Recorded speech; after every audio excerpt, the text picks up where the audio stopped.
유럽이 발칵 뒤집혔습니다. 지난 시즌 유로파 우승팀 토트넘이 리그 18위 강등권으로 추락했기 때문입니다. 10년간 꾸준히 일을 도맡아 헌신했음에도 늙었다는 조롱만 받으며 팀을 떠난 손흥민. 유럽 축구계는 입을 모아 손흥민이 떠났으니 토트넘은 다시 강팀이 될 것이다 라고 확신했죠. 하지만 모든 예상은 정반대로 흘러갔습니다.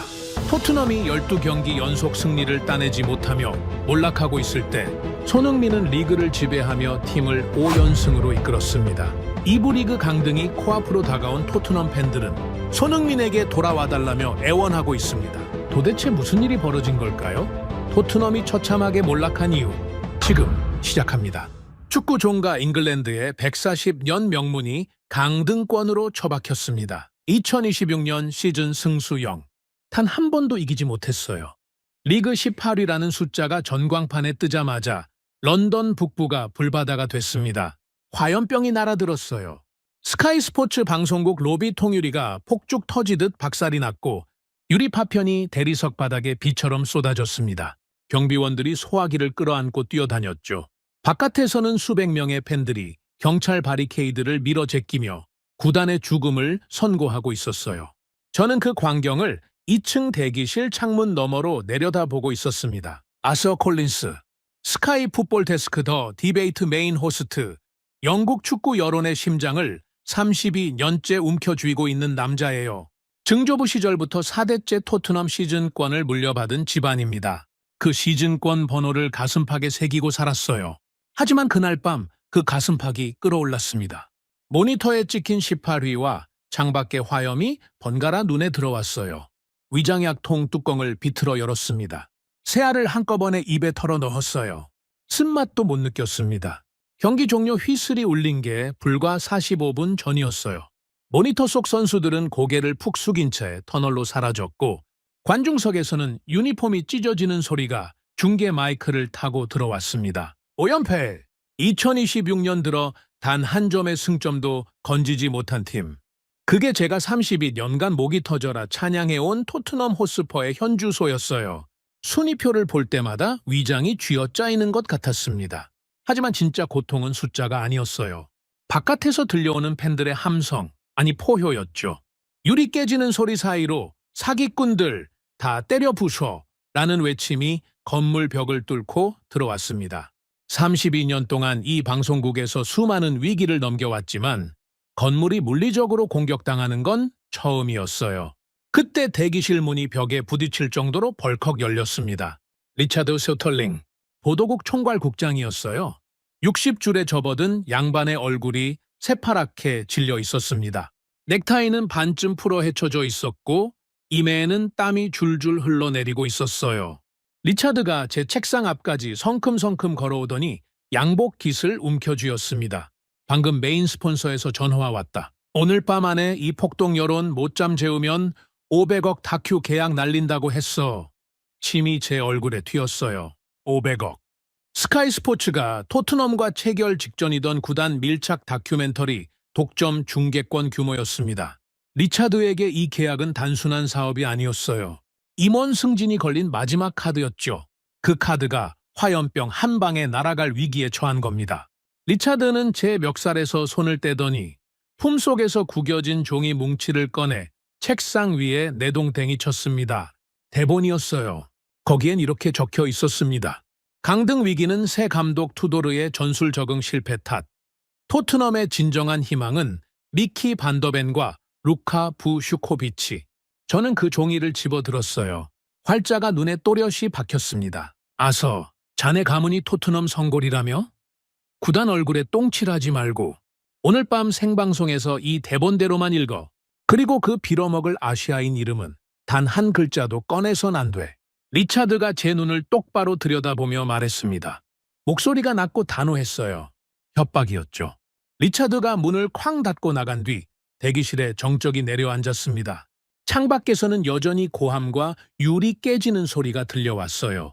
저는 모니터 화면을 다시 봤습니다. 18위. 그 숫자가 형광등 불빛 아래에서 비웃듯 빛나고 있었어요. 고개를 돌려 창밖을 봤습니다. 화염이 어둠을 갈라놓고 있었죠. 위장이 또 한 번 뒤틀렸습니다.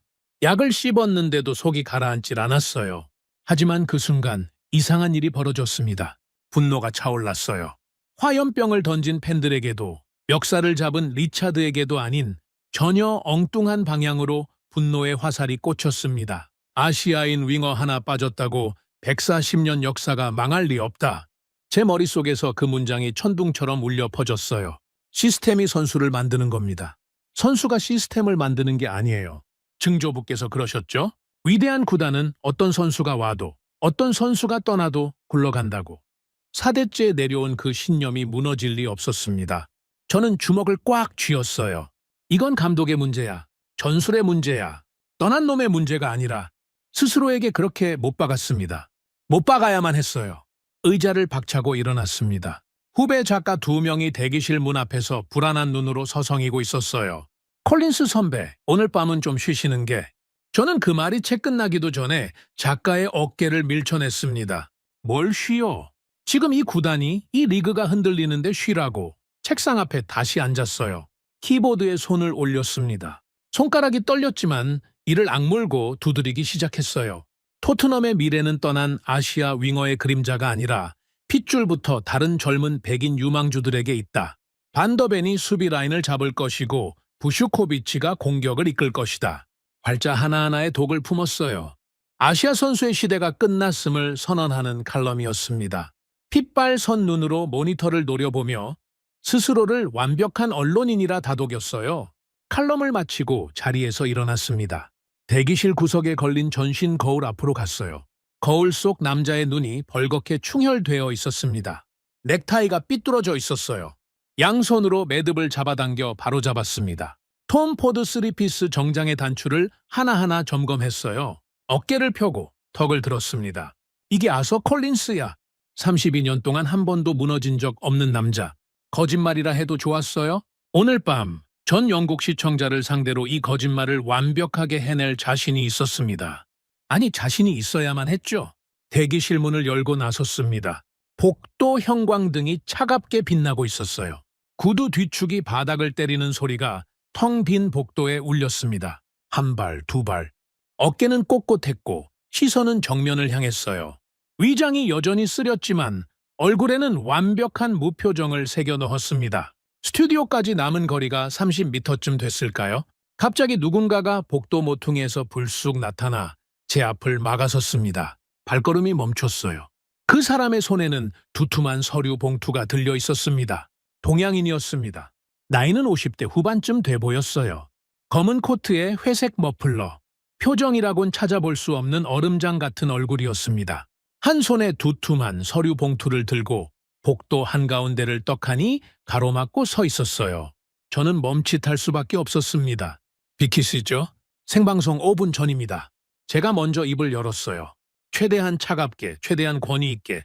하지만 그 남자는 꿈쩍도 하지 않았습니다. 오히려 한 발 더 다가오더니 서류 봉투를 제 가슴팍에 탁 밀어 넣었어요. 콜린스 씨, 이거 안 보시면 오늘 밤 방송이 영국 언론 역사상 가장 처참한 자살 중계가 될 겁니다. 목소리에 감정이 없었습니다. 협박도 아니고 조롱도 아니었어요. 사실을 읊는 톤이었죠. 그게 더 섬뜩했습니다. 최기동. 그 이름을 저는 업계에서 몇 번 스쳐들은 적이 있었어요. 손흥민 선수의 오랜 데이터 분석 에이전트. 영국 축구 언론계에서는 귀찮은 파리 정도로 취급받는 인물이었죠. 그런 자가 스카이 스포츠 보도국 복도에 어떻게 들어왔는지 그때는 따질 겨를이 없었습니다. 저는 봉투를 받아들었어요. 거부하면 오히려 약해 보일 것 같았거든요. 봉투 입구를 찢자 안에서 빼곡하게 인쇄된 리포트가 쏟아져 나왔습니다. 첫 페이지 상단에 굵은 글씨로 박혀 있었어요. LAFC 2026 시즌 개막 성적 리포트. 그 아래에 괄호가 하나 있었습니다. 경쟁방송국 내부 회람용. 심장이 한 박자 건너뛰었어요. 경쟁방송국에서 돌려본다는 건 이 자료가 이미 업계에서 조롱거리로 소비되고 있다는 뜻이었습니다. 스카이 스포츠를 비웃기 위한 탄환이었던 거죠. 손가락이 페이지를 넘겼어요. 넘기지 말았어야 했습니다. 오전 전승, 5경기 1골 6도움. 숫자가 눈에 박혔습니다. 2026년 시즌 개막 후 LAFC의 공식전 전적이었어요. 그리고 그 5경기 전부에 풀타임으로 출전한 선수의 이름이 적혀 있었습니다. 읽을 필요도 없었어요. 누군지 뻔했으니까요. 페이지를 한 장 더 넘겼습니다. 그 옆에 나란히 붙어있는 또 하나의 표. 토트넘 허스퍼 2026 시즌 성적, 승수영, 무이, 배오, 리그 18위. 두 개의 숫자가 나란히 놓이니 마치 법정에서 피고인 앞에 증거물을 내미는 것 같았어요. 위장이 또 한 번 뒤틀렸습니다. 하지만 진짜 충격은 그 다음 장에 있었어요. 세부 기록란에 빨간 밑줄이 그어진 항목이 하나 있었습니다. 3월 8일 FC 댈러스전 단 한 경기에서 상대 수비수 2명을 연속으로 퇴장시켰다는 기록이었어요. 퇴장을 유도한 게 아닙니다. 한 명의 공격수가 상대 수비 라인을 너무 압도적으로 짓밟아서 수비수들이 반칙 외에는 막을 방법이 없었다는 뜻이었죠. 눈을 의심했습니다. 34살짜리 공격수가 타국 리그에서 이런 지배력을 보여준다고? 말이 됩니까? 이건 뭐? 제 입에서 저도 모르게 말이 새어나왔어요. 최기동은 여전히 포커페이스였습니다. 한마디도 보태지 않았어요. 숫자가 알아서 말하게 놔두는 부류였죠. 바로 그때 등 뒤에서 낯익은 목소리가 끼어들었습니다. 뭐야 그거 아서. 마이클이었어요. 평론가 마이클. 생방송 패널로 함께 출연할 예정이던 놈이 어느새 제 옆에 바짝붙어 서류를 훔쳐보고 있었습니다. 마이클은 리포트를 슬쩍 빼앗더니 몇 장 훑어보고는 코웃음을 쳤어요.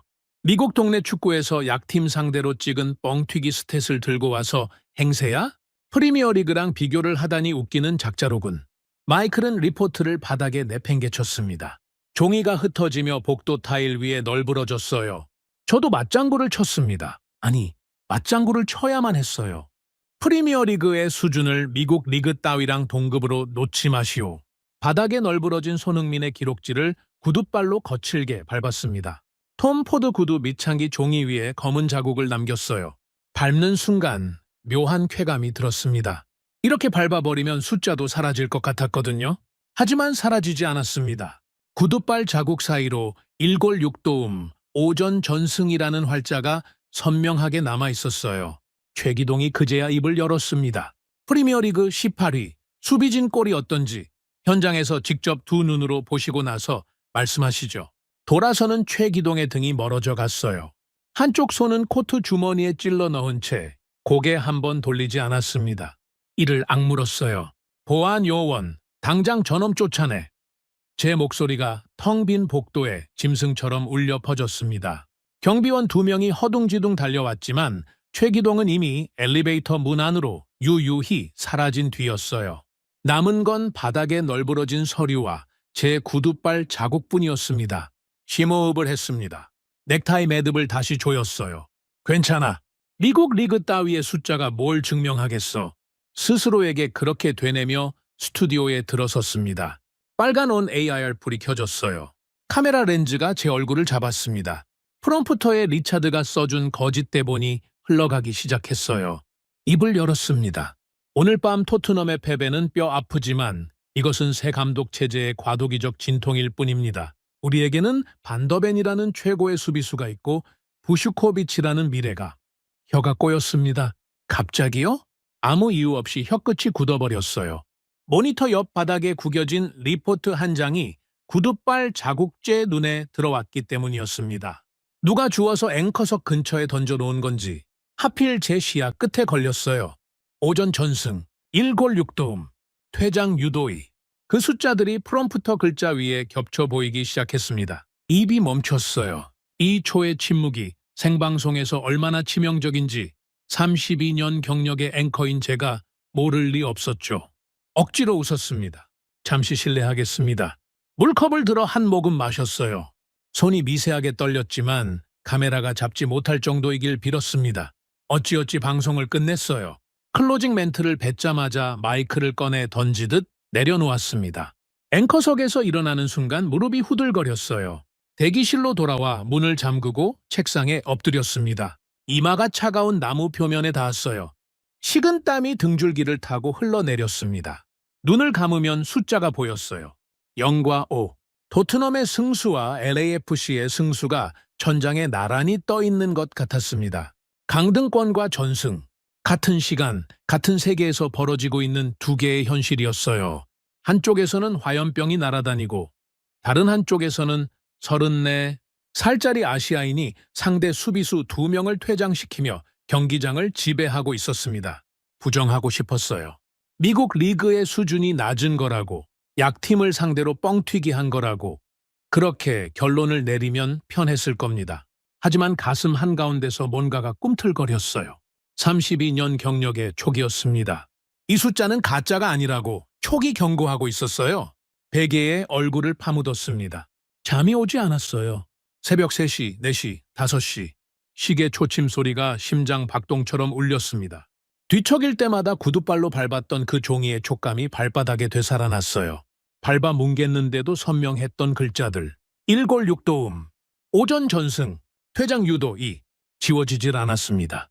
천장을 노려보며 중얼거렸어요. 내가 틀렸을 리 없어. 시스템이 선수를 만드는 거야. 하지만 그 말이 입 밖으로 나오는 순간 공허하게 허공에 흩어져 버렸습니다. 새벽 6시, 런던 하늘이 흐릿하게 밝아오기 시작했어요. 잠을 한숨도 자지 못한 채 침대에서 일어났습니다. 거울 속 제 얼굴은 어젯밤보다 더 처참했어요. 눈 밑에 시커먼 그늘이 내려앉아 있었습니다.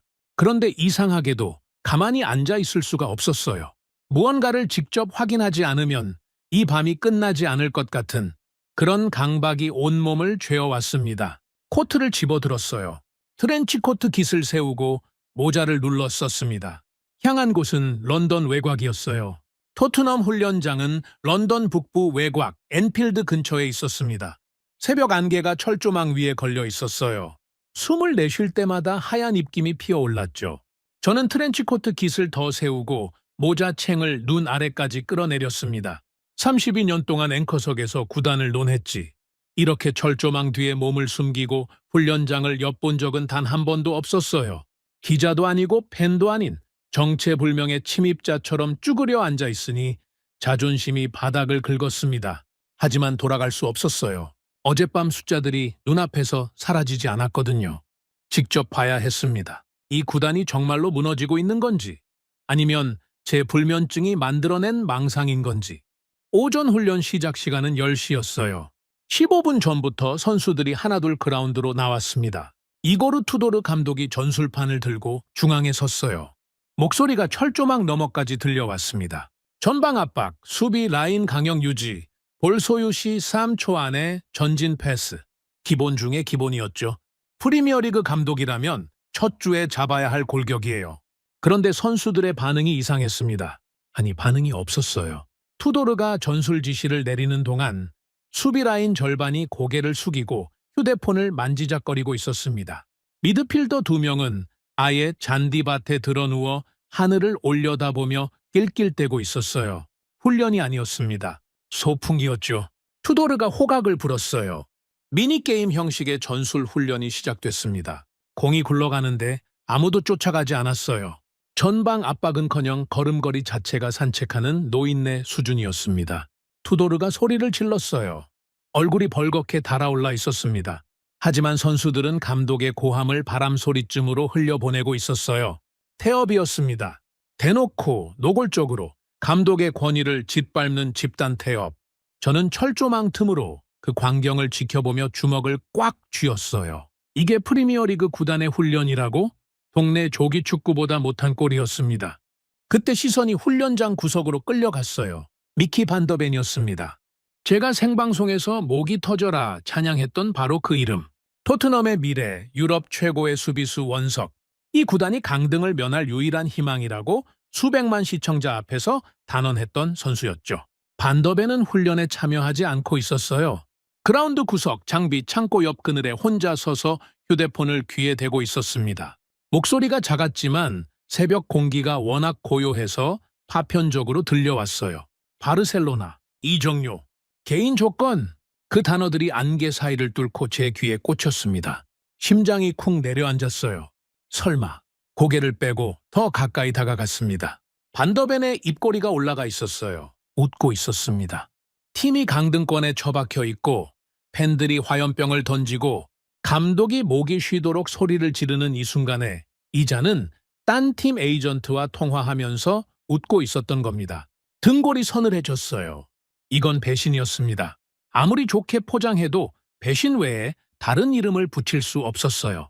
반더벤이 전화를 끊고 훈련장 밖으로 걸어 나왔습니다. 출구 앞에 꼬마 팬 하나가 서 있었어요. 10살이나 됐을까요? 토트넘 유니폼을 입고 있었고 등번호는 반더벤의 번호였습니다. 꼬마가 유니폼 앞자락을 펴 보이며 사인을 해달라고 두 손을 내밀었어요. 입술이 파르르 떨리고 있었습니다. 울먹이는 건지 긴장하는 건지 반더벤은 걸음을 멈추지 않았어요. 꼬마의 손을 매몰차게 뿌리쳤습니다. 아이의 손바닥이 허공을 휘저었어요. 반더벤은 고개 한 번 돌리지 않았습니다. 주차장에 세워둔 최고급 아우디 스포츠카 문을 열고 올라탔어요. 엔진이 포효했습니다. 타이어가 자갈을 튀기며 훈련장을 쌩하니 빠져나갔어요. 남겨진 꼬마가 유니폼 소매로 눈물을 닦는 뒷모습이 철조망 너머로 보였습니다. 주먹이 떨렸어요. 분노가 아니었습니다. 수치심이었어요. 저자를 구단의 미래라고, 토트넘의 희망이라고 수백만 시청자 앞에서 보증을 선 사람이 접니다. 제 입으로, 제 목소리로 제 얼굴을 걸고 말했어요. 그런데 제가 보증한 자의 실체가 이겁니까? 팀이 무너지는 순간 도망칠 궁리를 하고 어린 팬의 손을 뿌리치는 얌체. 위장이 뒤틀렸습니다. 위장약이고 뭐고 소용이 없었어요. 이런 양반이 여기서 뭘 기웃거리는 거야. 등 뒤에서 굵직한 고함이 터졌습니다. 몸이 굳었어요. 돌아보니 거구의 노인 하나가 성큼성큼 다가오고 있었습니다. 가죽 재킷에 머플러를 두른 눈빛이 사나운 사내였어요. 토미 형님, 40년 동안 토트넘을 응원해온 강성 훌리건들의 리더라는 건 저도 알고 있었습니다. 방송국 앞에서 시위하는 모습을 뉴스 화면으로 수십 번 봤으니까요. 토미 형님이 제 트렌치코트 깃을 틀어주었어요. 모자가 벗겨지며 얼굴이 드러났습니다. 아서 콜린스? 토미 형님의 눈이 커졌어요. 놀란 게 아니었습니다. 분노가 확인을 거친 겁니다. 다음 순간 토미 형님의 주먹이 제 멱살을 움켜쥐었어요. 이게 네가 방송에서 떠들던 위대한 구단의 미래냐? 반더벤이 어떻게 나갔는지 봤지? 저 꼬마 손 뿌리친 거 다 봤을 거 아냐? 침이 얼굴에 튀었습니다. 토미 형님의 소나기 힘이 어찌나 센지 코트 안쪽 솔기가 찢어지는 소리가 났어요. 40년이야, 40년! 이 구단에 퍼부은 내 인생이. 근데 내 놈은 저런 쥐새끼들 이름을 읽어주며 돈이나 처먹고 있었단 말이지. 반박할 말이 떠오르지 않았습니다. 입을 때려 했지만 성대가 굳어버린 것처럼 소리가 나오질 않았어요.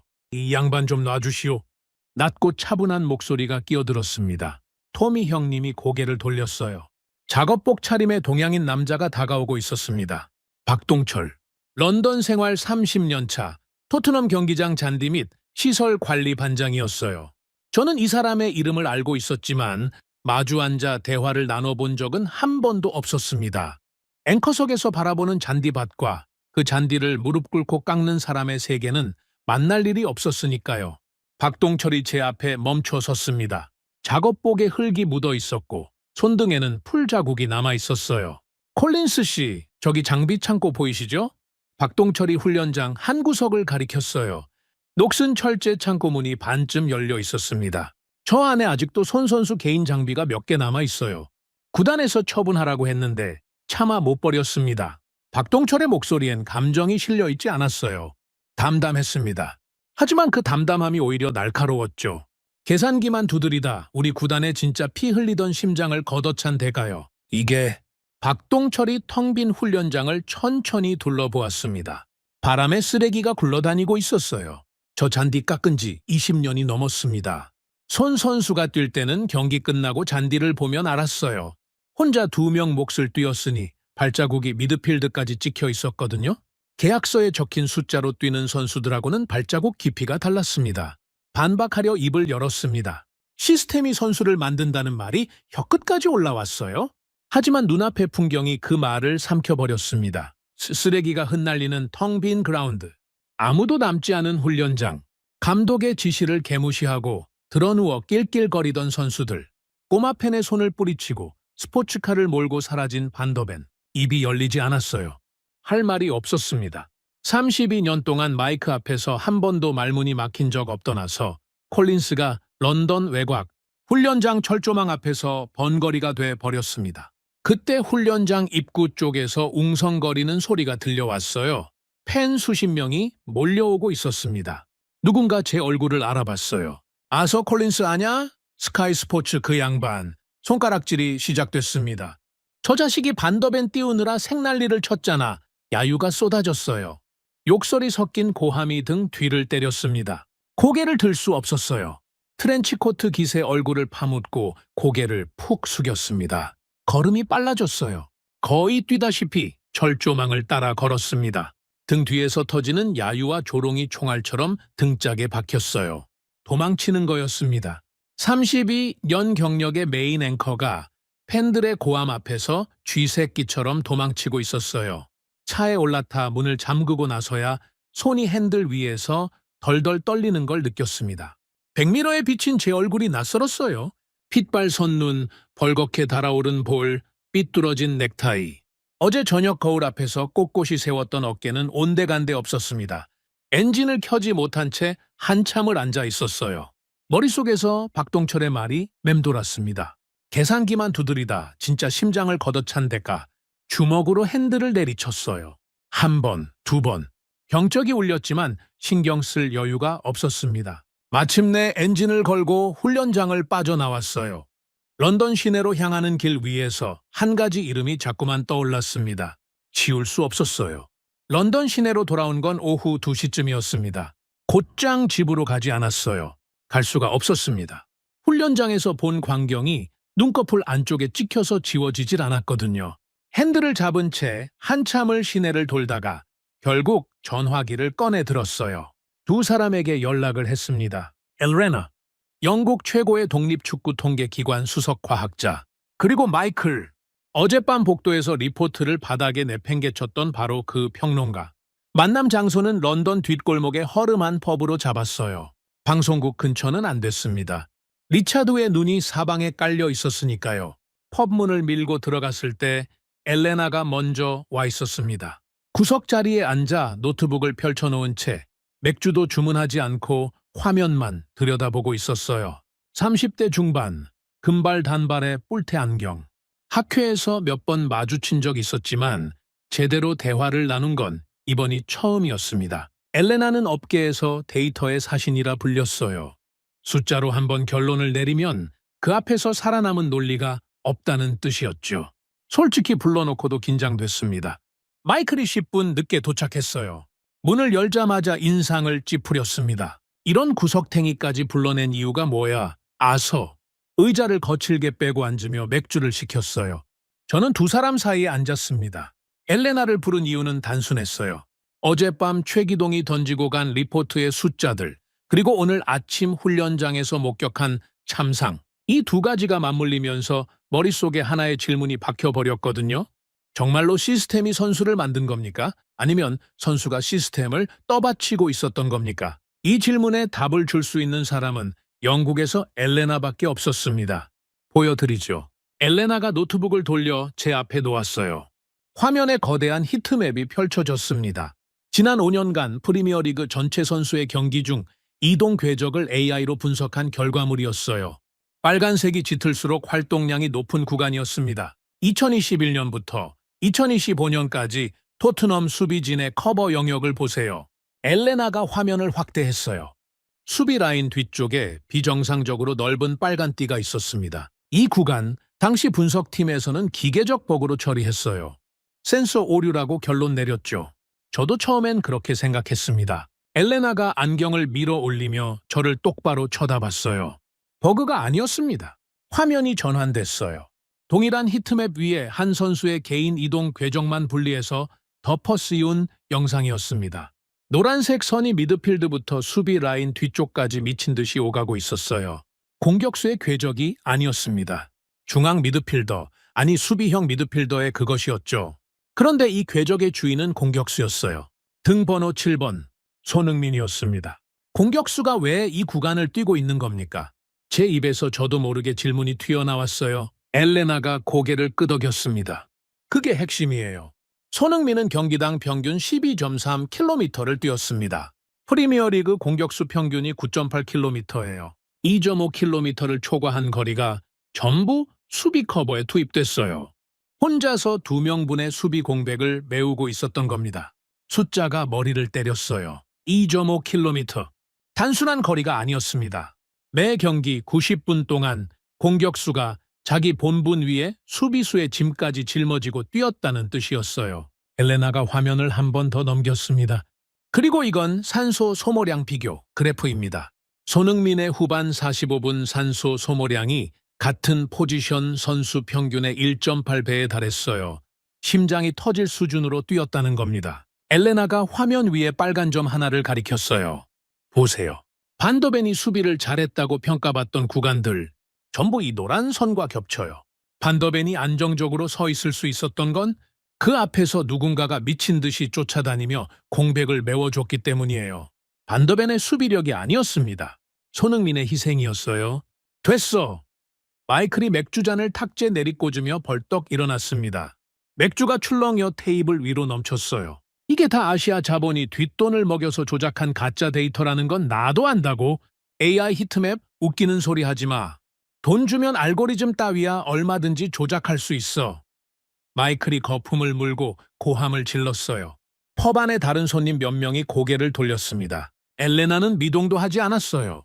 마이클의 포효가 끝나길 기다렸다는 듯이 가방에서 서류 한 부를 꺼냈습니다. 종이가 아직 인쇄기에 온기를 머금고 있었어요. 엘레나가 그 서류를 마이클의 코앞에 탁 내밀었습니다. 이건 영국 축구협회 회장의 공식 검증 직인이 찍힌 원본 로그 문서입니다. 선수 추적 데이터 원본이에요. 알고리즘이 아니라 경기장 센서가 직접 기록한 날 것 그대로의 숫자입니다.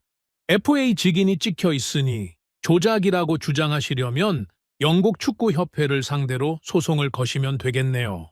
마이클의 손이 서류를 낚아챘어요. 첫 페이지를 넘겼습니다. FA 로고와 회장의 서명, 공식 검증 직인이 또렷했어요. 두 번째 페이지, 경기별 선수 이동 데이터 원본이 숫자로 빼곡히 채워져 있었습니다. 세 번째 페이지를 넘기던 마이클의 손가락이 멈췄어요. 얼굴에서 혈색이 빠져나가는 게 보였습니다. 하얗게 질렸어요. 입술이 달싹거렸지만 소리가 나오지 않았습니다. 꿀먹은 번거리. 정확히 그 표현이었어요. 어쩌, 십조. 마이클은 서류를 들고 선체로 굳어 있었습니다. 그러더니 갑자기 의자를 발로 걷어차 버렸어요. 의자가 나무 바닥 위에서 요란하게 넘어졌습니다. 마이클은 한마디도 없이 코트를 움켜쥐고 펍 밖으로 도망치듯 빠져나갔어요. 출입문이 벽에 부딪혀 쾅 소리를 냈습니다. 저는 입을 다물고 있었어요. 엘레나도 침묵했습니다. 펍 안의 TV 소리만 흘러나왔죠. 바로 그때 그 TV 화면이 갑자기 속보 자막으로 전환됐습니다. 연기살짜리 초신성 루카 부슈코비치 지측 공식 입장 발표. 저는 반사적으로 고개를 들었어요. 부슈코비치, 반더벤과 함께 제가 토트넘의 마지막 희망이라고 띄웠던 바로 그 이름이었습니다. 화면 속 부슈코비치의 에이전트가 카메라 앞에 서 있었어요. 강등 위기에 처한 구단에서 유망주의 미래를 묶어둘 수 없습니다. 루카는 바르셀로나 및 뮌헨과 접촉 중이며 토트넘 유니폼을 입을 의향이 없음을 공식적으로 밝힙니다. 토트넘 유니폼을 입어보지도 않은 선수가 구단이 위기에 처하자 가장 먼저 등을 돌린 겁니다. 손에서 힘이 빠졌어요. 쥐고 있던 맥주잔이 미끄러졌습니다. 잔이 테이블 모서리에 부딪히더니 바닥으로 떨어져 산산조각이 났어요. 맥주가 나무 바닥 위로 퍼져나갔습니다. 유리 파편이 구둣발 주위로 흩어졌지만 주울 생각이 들지 않았어요. 멍하니 깨진 잔 조각들을 내려다봤습니다. 140년 역사의 시스템이 선수를 만든 게 아니었어요. 이방인 하나가 무너져가는 모래성을 양팔로 떠받치고 있었을 뿐이었습니다. 그 기둥이 빠지자 성이 통째로 내려앉은 거죠. 반더벤도 부슈코비치도 그 화려한 이름들 전부가 모래였어요. 기둥 없는 모래. 우리는 그동안 헛개비를 믿고 있었군. 제 입에서 흘러나온 말이었어요. 목소리가 바람 빠진 풍선처럼 쪼그라들어 있었습니다. 엘레나가 노트북을 접으며 조용히 말했어요. 콜린스 씨, 늦었다고 생각하는 순간이 가장 빠른 겁니다. 그 말에 고개를 들었습니다. 엘레나의 눈이 차갑지 않았어요. 하지만 동정도 아니었습니다. 팩트를 전달한 사람이 마지막으로 건네는 조언의 눈빛이었죠. 펍을 나왔어요. 런던 뒷골목의 찬바람이 얼굴을 때렸습니다. 주머니에 손을 찔러 넣고 걸었어요. 방향은 정하지 않았습니다. 그냥 걸었어요. 머릿속에서 히트맵에 노란 선이 미친 듯이 오가고 있었습니다. 공격수가 수비 라인까지 내려와 2명분의 공백을 메우는 궤적. 그 궤적 위에 오늘 아침 훈련장에서 본 광경이 겹쳤어요. 잔디밭에 드러누워 낄낄거리는 선수들, 에이전트와 이적 통화를 하며 웃는 반더벤, 고마 팬의 손을 뿌리치는 등 한쪽에서는 심장이 터질 만큼 뛰던 사람이 있었고 다른 쪽에서는 잔디밭에 누워 하품하던 자들이 있었습니다. 32년 동안 저는 누워있던 쪽을 찬양하고 뛰던 쪽을 무시했어요. 그 사실이 걸음을 멈추게 했습니다. 가로등 불빛 아래 멈춰 서서 하늘을 올려다봤어요. 런던의 밤하늘은 언제나 흐렸습니다. 별이 보이지 않았어요. 하지만 이상하게도 가슴 한구석에서 뭔가가 단단해지고 있었습니다. 다음 날이 밝았습니다. 월요일 오후 생방송 2시간 전이었어요. 방송국 대기실에 앉아 넥타이를 고쳐 매고 있는데 휴대폰 속보 알림이 연달아 울렸습니다. 토트넘이 홈에서 19위 팀에게 3대 0으로 대패. 눈을 비비고 다시 봤어요. 19위. 토트넘보다 딱 한 계단 아래에 있던 팀이었습니다. 그 팀한테 홈에서 3골을 쳐맞았어요. 사실상 강등이 확정된 거나 마찬가지였습니다. 속보 아래로 댓글이 폭포처럼 쏟아지고 있었어요.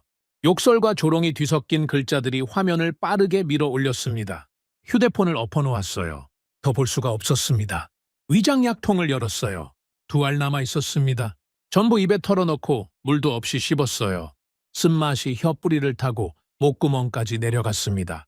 어젯밤 펍에서 본 히트맵, 오늘 아침 속보에 3대 0, 훈련장에서 목격한 태업, 전부가 한 줄로 꿰어지고 있었어요. 하지만 인정하면 끝이었습니다. 32년 경력, 4대째 토트넘 성골이라는 간판, 스카이 스포츠 메인 호스트의 자리, 전부가 무너지는 거였어요. 이를 악물었습니다. 오늘 밤 생방송만 넘기면 돼. 리차도의 대본대로 읽고 감독 탓으로 돌리고 반더벤과 부슈코비치를 띄우면. 그런데 부슈코비치는 어제 공식적으로 결별을 선언했잖아. 반더벤은 바르셀로나와 이적 협상을 하고 있었고 띄울 이름이 없었어요. 모래성의 모래마저 바람에 날아가 버린 겁니다. 그때 대기실 문이 벌컥 열렸습니다. 아니 열린 게 아니라 몸통으로 들이받은 거였어요.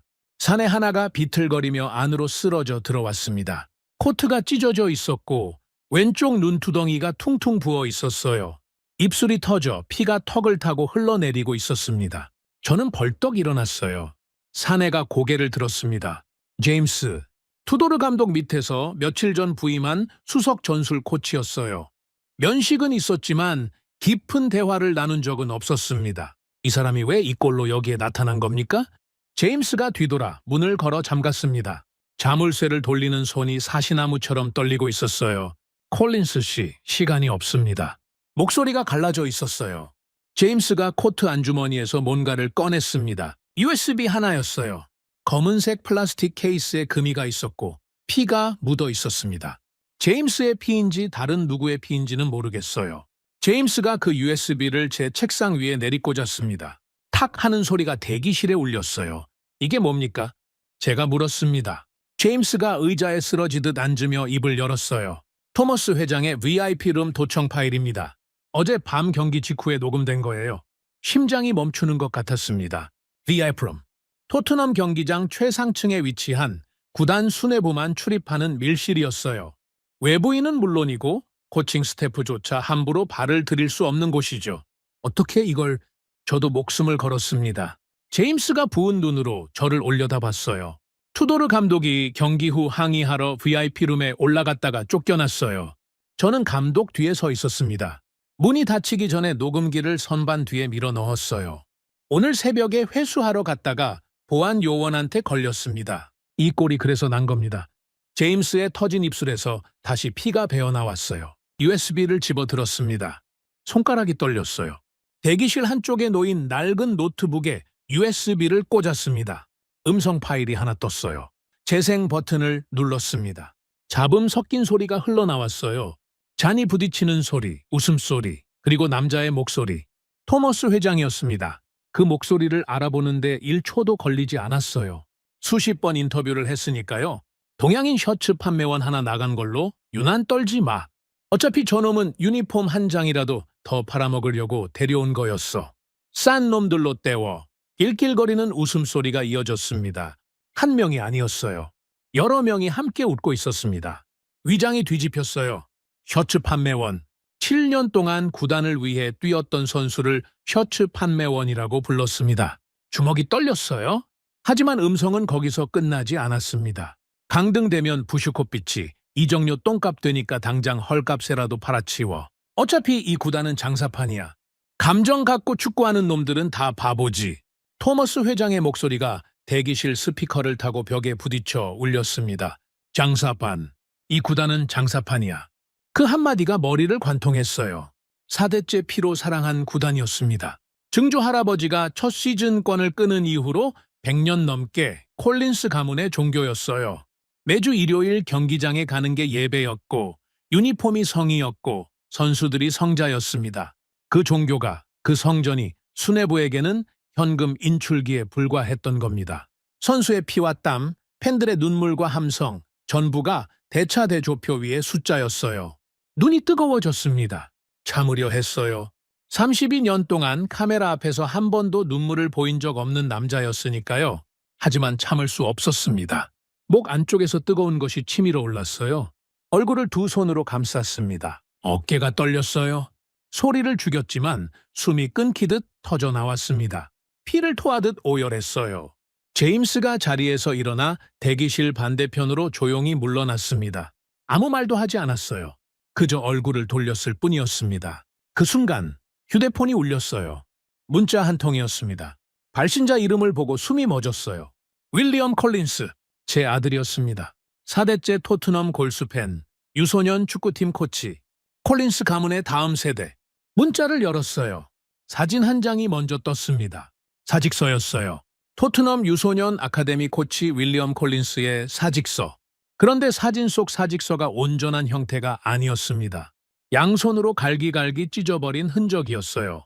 종이 조각들이 책상 위에 흩어져 있었고 그 위에 윌리엄의 코치 명찰이 나란히 놓여 있었습니다. 사진 아래에 문자가 한 줄 적혀 있었어요. 거짓말쟁이 클럽을 위해 제 청춘을 바치지 않겠습니다. 가슴이 먹먹했어요. 화면을 스크롤했습니다. 문자가 하나 더 있었어요. 마지막 줄이었습니다. 아버지마저 자리를 지키려 거짓말을 한다면 저는 평생 아버지를 경멸하겠습니다. 휴대폰을 든 손이 축 늘어졌어요. 경멸. 제 아들이 제게 그 단어를 썼습니다. 30살짜리 아들이 58살 아비에게 경멸이라는 단어를 문자로 보내온 거예요. 눈앞이 흐려졌습니다. 밖에서 문을 두드리는 소리가 들렸어요. 꽝, 꽝, 꽝. 리차드 국장의 목소리였습니다. 아서, 당장 나와. 생방송 1시간 전이야. 감독 탓. 선수단 결속 대본이나 외우라고. 주먹으로 문을 두드리는 소리가 대기실 벽을 울렸어요. 저는 움직이지 않았습니다. 리차드의 고함이 점점 커졌어요. 돈이 아깝지 않아? 500억이 날아가게 생겼는데 뭘 꾸물거리는 거야. 500억. 또 그 숫자였습니다. 하지만 이제 그 숫자가 아무렇지도 않았어요. 방금 들은 숫자보다 작았거든요. 경멸. 한 글자가 500억보다 무거웠습니다. 얼굴에 묻은 눈물을 손등으로 거칠게 닦았어요. 한 번, 두 번. 제대로 닦이지 않았습니다. 소매로 문질렀어요. 톰 포드 정장 소매에 눈물 자국이 번졌습니다. 상관없었어요. 책상 위를 봤습니다. 리차드가 어제 내동댕이 쳤던 거짓 비상 대본이 아직 거기 놓여 있었어요. 강등 위기는 새 감독의 과도기적 전술 탓. 토트넘의 미래는 밝다. 그 종이를 집어들었습니다. 양손으로 꽉 움켜쥐었어요. 주먹이 하얗게 변할 때까지 힘을 줬습니다. 종이가 구겨지며 손바닥 안에서 비명을 질렀어요. 일어섰습니다. 거울을 봤어요. 핏발선 눈, 부어오른 눈두덩, 축 늘어진 넥타이. 어제까지의 아서 콜린스가 아니었습니다. 하지만 이상하게도 두렵지 않았어요. 오히려 온몸이 뜨거웠습니다. 4대째 내려온 알량한 백인 기득권의 자존심. 그게 뭡니까? 셔츠 판매원이라고 비웃는 자들의 현금 인출기를 지키는 게 자존심입니까? 꼬마 팬의 손을 뿌리치는 용병을 찬양하는 게 가문의 명예입니까? 아닙니다. 아니었어요. 처음부터 아니었습니다. 대기실 문 잠금 장치를 풀었어요. 문을 열자 리차드가 서 있었습니다. 얼굴이 벌겋게 달아올라 있었어요. 뭐라고 고함을 치려는데 제가 먼저 리차드의 옆을 스쳐 지나갔습니다. 한마디도 하지 않았어요. 주먹 안에 구겨진 대본을 꽉 쥔 채 복도를 걸었습니다. 스튜디오를 향해 한 발, 두 발, 사형장으로 향하는 걸음이었어요. 하지만 고개는 숙이지 않았습니다. 등은 곧았어요. 형광등 불빛이 복도를 차갑게 비추고 있었습니다. 뒤에서 리차드가 뭐라고 외치는 소리가 들렸지만 귀에 들어오지 않았어요. 들려오는 건 단 하나, 아들의 문자 한 줄뿐이었습니다. 스튜디오 문을 열자 조명이 눈을 찔렀습니다. 수백 개의 LED가 천장에서 쏟아져 내리고 있었어요. 카메라 세대가 앵커석을 향해 포진해 있었고 바닥에는 케이블이 뱀처럼 엉켜 있었습니다. 프라임타임 생방송 15분 전, 스태프들이 허둥지둥 뛰어다니며 마지막 점검을 하고 있었어요. 프롬프터 모니터에는 이미 리차드가 써준 거짓 대본이 흘러가고 있었습니다. 강등 위기는 과도기적 전술 혼란일 뿐 토트넘의 저력은 건재하다.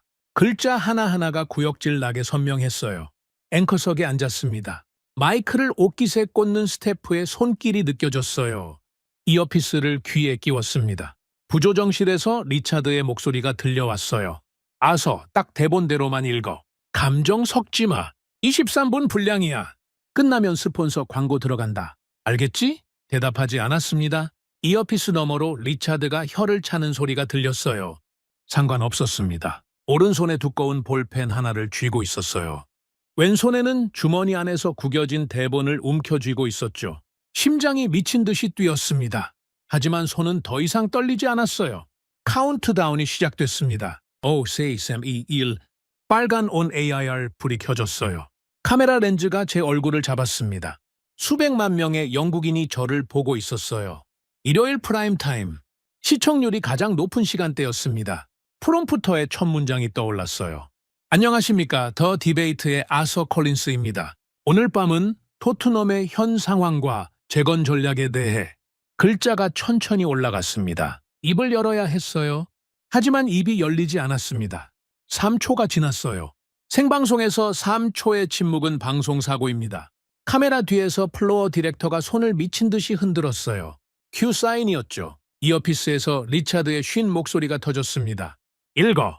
당장 읽으라고. 저는 프롬프터 모니터를 노려보고 있었어요. 거짓말로 빼곡히 채워진 유리 화면을. 어쩌, 틸처. 생방송 역사상 가장 긴 침묵이 스튜디오를 짓누르고 있었습니다. 오른손이 움직였어요. 의식한 게 아니었습니다. 몸이 먼저 반응한 거였죠. 두꺼운 볼펜을 움켜쥔 주먹이 프롬프터 모니터 화면 정중앙을 내리꽂았습니다. 둔탁한 소리와 함께 액정이 거미줄처럼 갈라졌어요. 볼펜 끝이 화면 안쪽까지 파고들었습니다. 불꽃이 한번 튀더니 프롬프터가 검게 죽었어요. 거짓 대본의 글자들이 깨진 유리 파편 사이로 사라졌습니다. 스태프들의 비명이 터졌어요. 카메라맨의 손이 떨리는 게 렌즈 너머로 느껴졌습니다.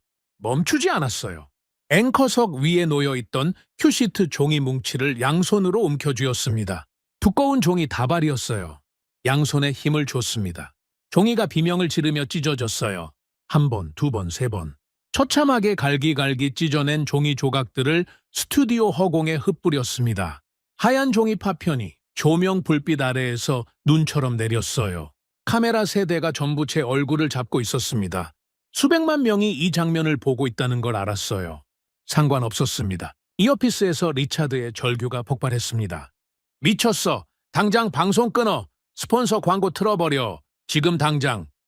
부조정실이 난장판이 됐을 거예요. 리차드가 기술 감독에게 악을 쓰는 소리, 의자가 넘어지는 소리, 누군가 뛰어다니는 발소리가 이어피스를 타고 쏟아져 들어왔습니다. 그리고 갑자기 모든 소리가 끊겼어요. 이어피스가 죽었습니다. 나중에 안사실이지만 그 순간 벌어진 일은 이랬어요. 리차드가 스튜디오 전체 메인 전원을 내리려 조정실 패널로 달려갔습니다. 그런데 메인 PD 아만다가 먼저 움직였어요. 아만다는 부조정실 비상 셔터를 내려버렸습니다. 철제 셔터가 쾅 소리를 내며 리차드와 기술진을 부조정실 안에 가둬버린 거였죠. 그리고 아만다는 제 마이크만 독립 비상 전원으로 살려놓았어요.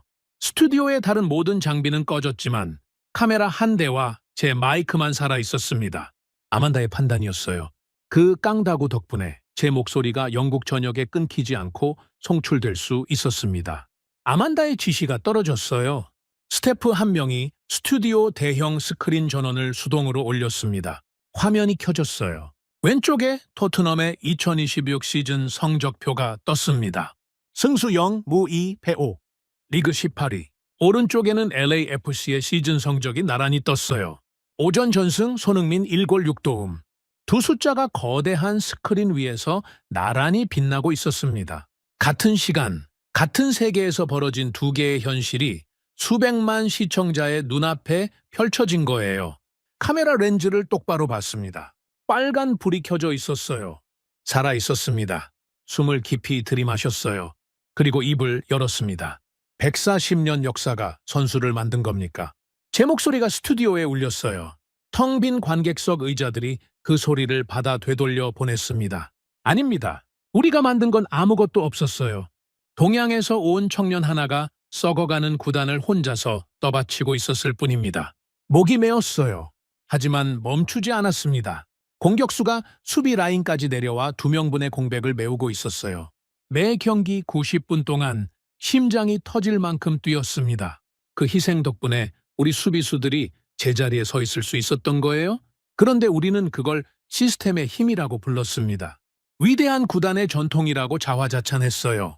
스크린 위의 숫자들이 제 등 뒤에서 빛나고 있었습니다. 0과 5, 18위와 전승.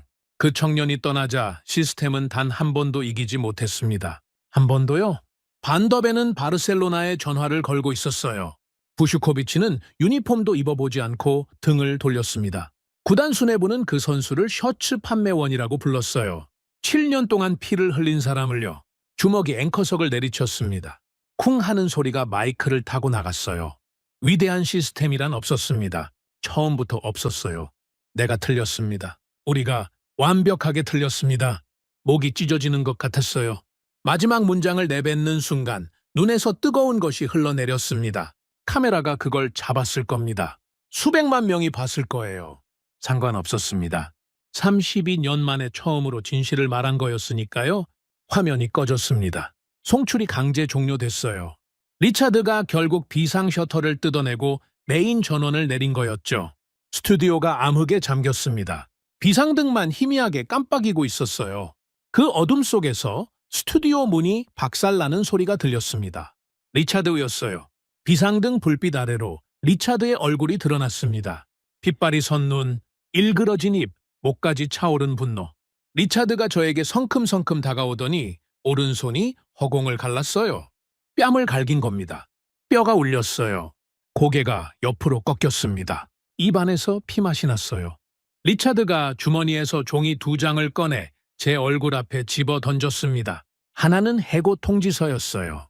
스카이 스포츠 즉시 해고, 다른 하나는 소송장이었습니다.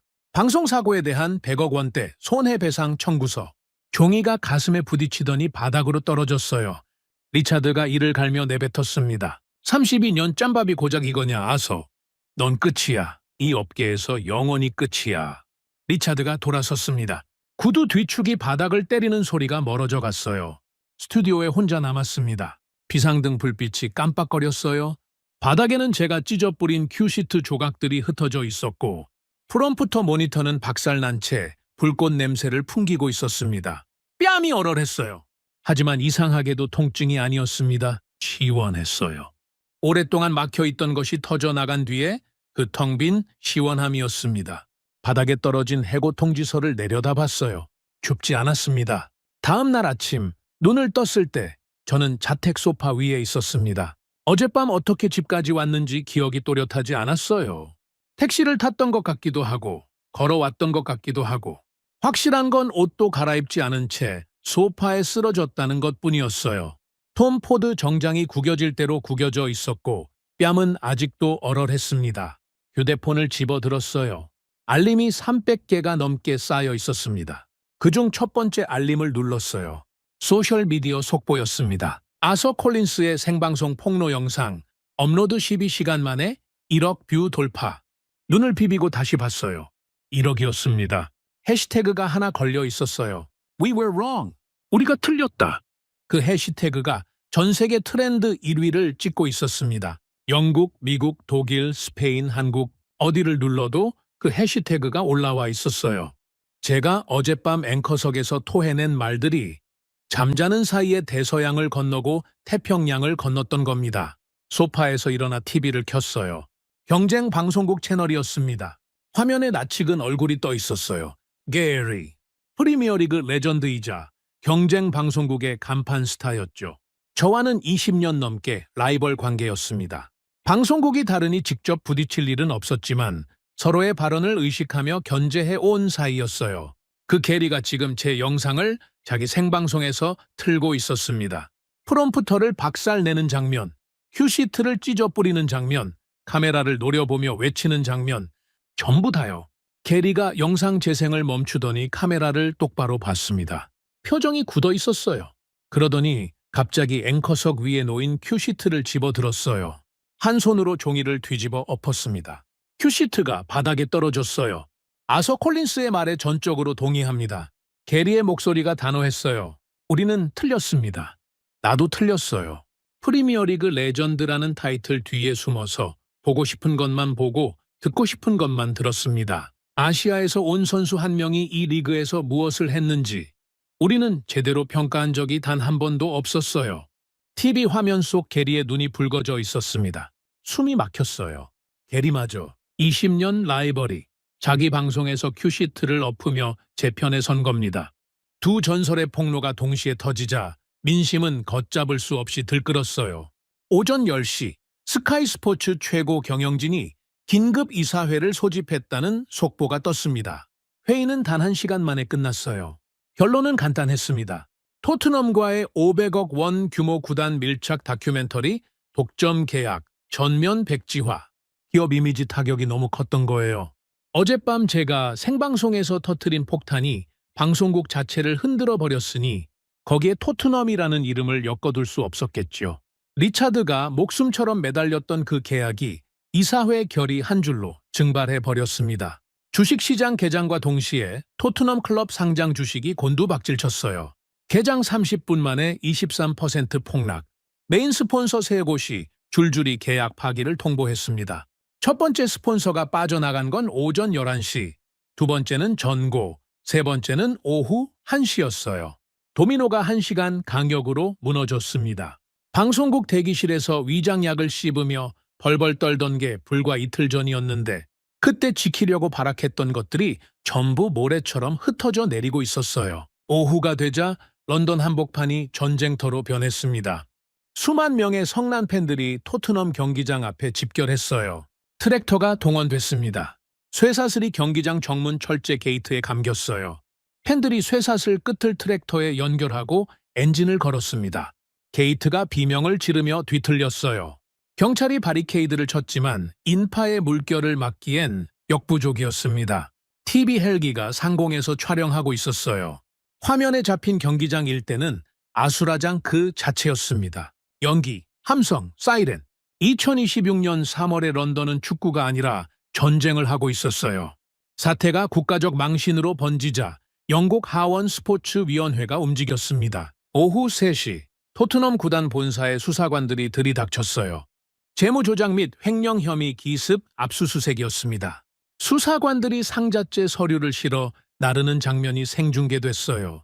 구단 직원들이 현관 앞에서 멍하니 서 있었습니다.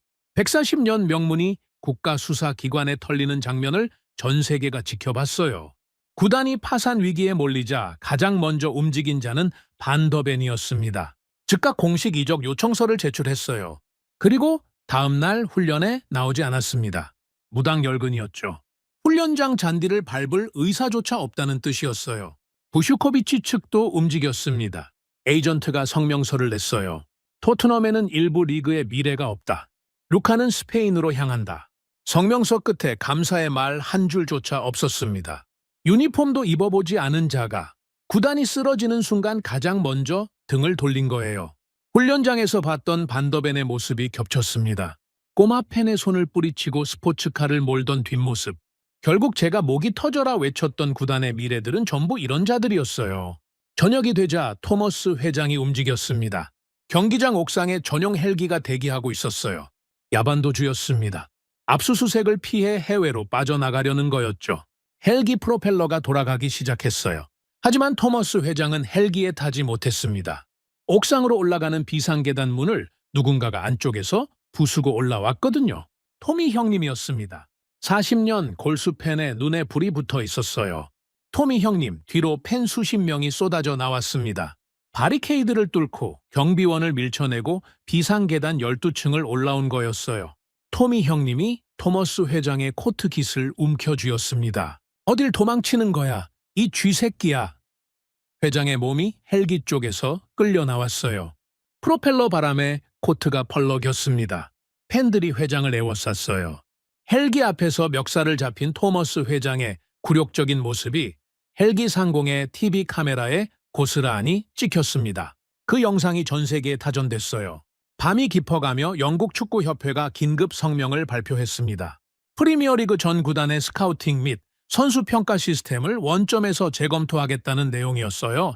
부패한 카르텔에 가담했던 인사들이 줄줄이 사퇴 의사를 밝혔습니다. 이사진, 에이전트, 중개인, 오만의 탑에 벽돌을 쌓았던 자들이 하나씩 빠져나가며 탑이 글자 그대로 공중분해되고 있었어요. 저는 자택거실 소파에 앉아 그 모든 걸 TV로 지켜보고 있었습니다. 직업을 잃은 남자가 할 수 있는 거라곤 리모컨을 누르는 것뿐이었어요. 해고 통지서는 주방 서랍 안에 접어 넣어뒀습니다. 소송장은 거실 테이블 한 구석에 놓여 있었죠. 하지만 이상하게도 무겁지 않았어요. 화면 속에서 토머스 회장이 끌려 내려오는 장면이 반복 재생되고 있었습니다.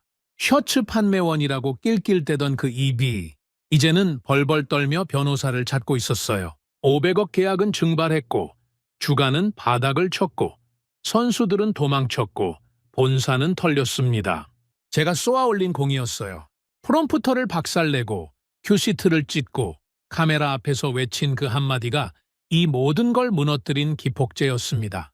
홀가분했어요.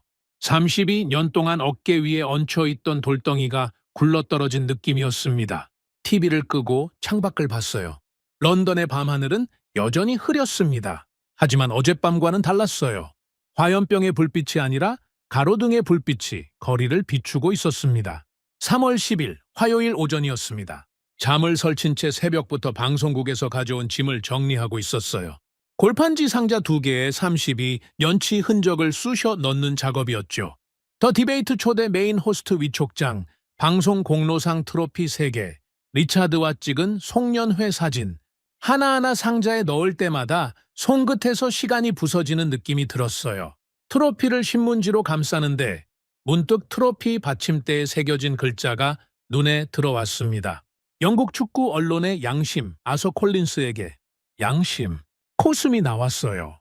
32년 동안 이 단어를 받침대에 새기고도 정작 양심을 꺼내 쓴 건 마지막 밤 단 한 번뿐이었습니다. 그때 현관문을 두드리는 소리가 들렸어요. 조심스럽고 정중한 노크였습니다. 리차드의 주먹질과는 전혀 다른 리듬이었죠. 택배인가 싶어 대수롭지 않게 문을 열었습니다. 문 앞에 서 있던 사람을 보고 발이 굳었어요. 스미스 국장이었습니다. 영국 축구협회 지도자, 교육 총괄 책임자. 60대 초반의 백발 신사가 회색 코트를 단정하게 걸치고 양손에 갈색 가죽 서류 가방을 들고 서 있었어요. 저와 면식이 없는 사이는 아니었습니다. FA 공식 행사에서 몇 번 악수를 나눈 적 있었죠. 하지만 사적으로 찾아온 건 이번이 처음이었어요. 들어오셔도 됩니까? 제가 물었습니다. 스미스 국장이 고개를 끄덕였어요. 거실로 안내했습니다. 바닥에 골판지, 상자가 널브러져 있었고 테이블 위에는 소송장이 놓여 있었어요. 부끄러웠지만 치울 겨를이 없었습니다. 스미스 국장이 소파에 앉지 않았어요. 서 있는 채로 가죽 가방을 열더니 안에서 책 한 권을 꺼냈습니다. 표지가 반들반들했어요. 잉크 냄새가 났습니다. 갓 인쇄된 책이었어요. 스미스 국장이 두 손으로 그 책을 제게 내밀었습니다. 콜린스 씨, 당신의 희생 덕분에 이걸 만들 수 있었습니다. 스미스 국장의 목소리가 낮고 무거웠어요. 그리고 깍듯이 허리를 숙여 고개를 숙였습니다. 영국 축구협회 고위 간부가 해고당한 방송인에게 허리를 숙이는 장면이었어요. 손이 떨렸습니다. 받아들었어요. 표지에 글자가 박혀 있었습니다. FA 차기 지도자, 전술교육 매뉴얼, 2026년 개정판. 첫 페이지를 넘겼어요. 목차 위에 빨간 글씨로 강조된 항목이 하나 있었습니다. 신규 핵심 전술지표. 그 아래에 이름이 적혀 있었어요. 소니 인덱스, 써니 인덱스. 숨이 멎었습니다. 페이지를 더 넘겼어요. 소니 인덱스의 정의가 상세하게 적혀 있었습니다. 골이나 어시스트 같은 결과 중심 지표가 아니었어요. 경기당 이타적 수비 커버 거리, 팀 전체 산소 소모량 대비, 개인 초과 기여율, 전술적 희생 플레이 빈도. 공격수의 공격력이 아니라 공격수가 팀을 위해 얼마나 자기 목 밖의 일을 했는지를 수치화한 지표였습니다. 보이지 않는 헌신을 보이게 만든 거였어요. 눈에 보이는 골수가 아니라 눈에 보이지 않았던 발자국을 세는 법을 만들어낸 거였죠. 100년 동안 우리는 골을 넣은 자만 기억했습니다. 스미스 국장이 말했어요. 누가 쓰러져가는 동료를 대신해서 뛰었는지, 누가 자기 체력을 태워 팀의 구멍을 메웠는지 그건 한 번도 측정하지 않았어요. 콜린스 씨가 그날 밤 영국 국민 앞에서 외친 말이 우리의 눈을 뜨게 했습니다. 이제부터 잉글랜드의 모든 지도자 교육 과정에 이 지표가 공식 규정으로 들어갑니다. 매뉴얼을 쥔 손에 힘이 들어갔어요. 종이가 구겨질까봐 억지로 손가락을 폈습니다. 소니 인덱스. 한국에서 온 선수의 이름이 영국 축구의 법전에 박힌 겁니다. 140년 역사의 잉글랜드 축구가 선수를 평가하는 기준 자체를 아시아 청년의 이름으로 교체한 거였어요. 코끝이 시큰했습니다. 울진 않았어요. 눈물은 이틀 전에 전부 쏟아냈으니까요. 대신 가슴 한가운데가 뜨거워졌습니다. 엘레나가 펍에서 보여주었던 히트맵의 노란 선이 떠올랐어요. 미드필드부터 수비 라인까지 미친 듯이 오가던 그 궤적. 그 발자국이 이제 숫자가 됐고 숫자가 규정이 됐고 규정이 역사가 된 거였습니다. 스미스 국장이 코트를 여미며 일어섰어요. 악수를 청했습니다. 손을 맞잡았어요. 스미스 국장의 손이 따뜻했습니다. 앞으로 고생이 많으실 겁니다. 소송도 업계의 냉대도요. 하지만 콜린스 씨가 던진 돌멩이가 만든 파문은 아무도 되돌릴 수 없습니다. 스미스 국장이 현관을 나서며 마지막으로 고개를 한 번 더 숙였어요. 문이 닫혔습니다. 거실에 다시 혼자 남았어요. 매뉴얼을 테이블 위에 올려놓았습니다. 소송장 옆에 나란히요. 묘한 풍경이었어요. 왼쪽에는 저를 파멸시키려는 종이, 오른쪽에는 제 파멸이 만들어낸 새로운 법전. 그때 휴대폰이 울렸습니다. 발신자를 봤어요. 리차드 스털링이었습니다. 3초 동안 화면을 내려다봤어요. 받았습니다.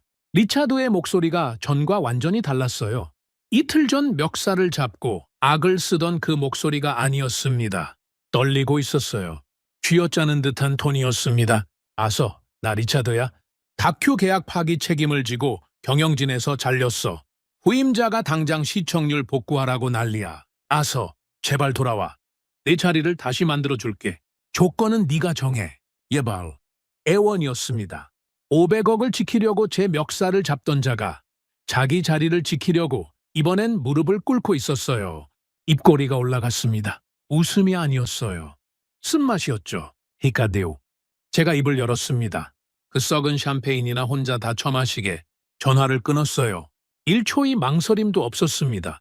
휴대폰을 테이블 위에 내려놓자 화면이 꺼지며 조용해졌어요. 일어서서 거실 한쪽 장식장으로 걸어갔습니다. 유리문을 열었어요. 안에 가죽공 하나가 놓여 있었습니다. 1920년대 제작된 낡은 토트넘 가죽 축구공이었어요. 증조 할아버지가 첫 시즌권을 끊던 해에 경기장에서 가져온 것이라 전해지는 콜린스 가문 4대째의 유물이었죠.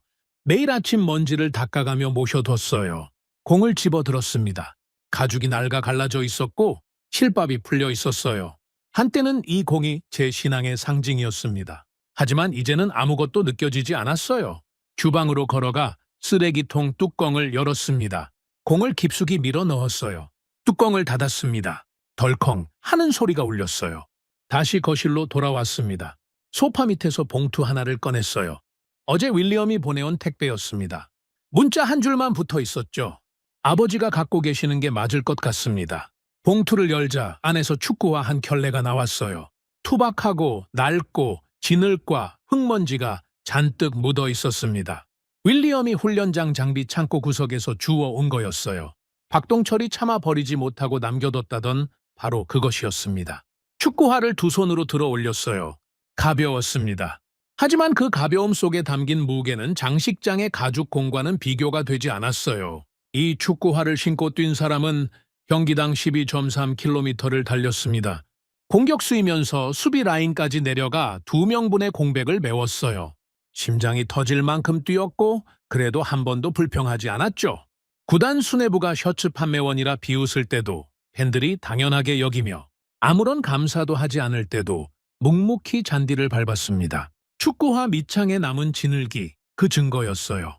텅 빈 거실 테이블 정중강에 축구화를 올려놓았습니다. 소송장을 한쪽으로 밀어냈어요. 매뉴얼도 옆으로 치웠습니다. 테이블 한가운데에 흙 묻은 축구화만 덩그러니 놓였어요. 손가락으로 밑창에 붙은 진흙을 조심스럽게 털어냈습니다. 마른 흙이 가루가 되어 테이블 위에 떨어졌어요. 그 먼지 하나하나가 잔디를 밟았던 밤들의 흔적이었습니다. 창밖으로 런던의 아침 햇살이 들어오고 있었어요. 흐린 하늘 사이로 오늘은 희미하게나마 빛이 비치고 있었습니다. 축구화를 내려다보며 입을 열었어요. 카메라 앞이 아니었습니다. 수백만 시청자가 보고 있는 것도 아니었어요. 하지만 이 말만큼은 해야 했습니다. 32년 동안 저는 위대한 시스템을 믿었습니다. 구단의 역사가 선수를 만든다고, 전통의 힘이 개인을 초월한다고 진심으로 그렇게 믿었어요. 하지만 틀렸습니다. 위대한 건 시스템이 아니었어요. 남들이 보지 않는 곳에서 아무도 알아주지 않는 순간에 자기 목 밖의 일을 묵묵히 해낸 한 사람이었습니다.